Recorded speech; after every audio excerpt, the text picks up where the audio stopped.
नमस्कार, माझं नाव डॉक्टर सलील विजय पाटकर. मी cancer specialist आहे, फाउंडर आहे इंडियन कॅन्सर ट्रीटमेंट सेंटर्सचा. आणि 8 मार्चला आपण इंटरनॅशनल वुमन्स डे म्हणून सेलिब्रेट करतो. सो ह्या इंटरनॅशनल वुमन्स डेला आपण 2 गोष्टींबद्दल बोलूया. एक तर ब्रेस्ट कॅन्सर आणि दुसरं सर्वायकल कॅन्सर. हे 2 सगळ्यात कॉमन कॅन्सर्स आहेत भारतामध्ये स्त्रियांमध्ये.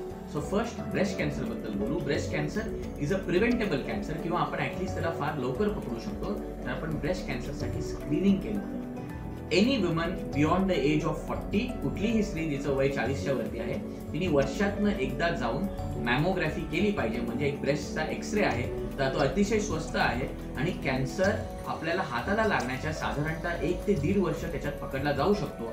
मॅमोग्राफीमध्ये पकडलेला कॅन्सर कधीच पहिल्या का दुसऱ्या स्टेजच्या वरती असण्याचा चान्स खूपच कमी आहे. So for any woman above the age of 40, breast cancer screening with a mammography is highly advisable. Second, cervical cancer. हा सुद्धा गर्भाशयाच्या मुखाचा एरिया त्याचा कॅन्सर आहे. हा भारतामध्ये सगळ्यात जास्त आहे कुठेही जगात बघितलं तर. आणि ह्याला स्त्रियांमध्ये, आणि ह्याला प्रिव्हेंट करण्यासाठी एक वॅक्सिन आहे. जसं पोलिओ, मम्स, मिझल, ह्याच्यासाठी आपण वॅक्सिन देतो. कुठलीही पोरगी 9 ते 15 वर्षाच्या वयामध्ये हे जर वॅक्सिन घेईल तर तिला कॅन्सर होण्याचा चान्स भरपूर कमी होऊन जातो. सर्वायकल कॅन्सरचं प्रमाण खूपच कमी होईल, तर हे लक्षात ठेवा. दुसरं, कुठलीही स्त्री जिचं वय 30च्या वरती आहे, तिने पॅप स्मिअर नावाची एक तपासणी 5 वर्षातून एकदा फक्त करायला लागते. ती जर केली तर ओव्हरऑल ह्या दोन्ही गोष्टींनी सर्वायकल कॅन्सर होण्याचा चान्स आपण 90% कमी करू शकतो.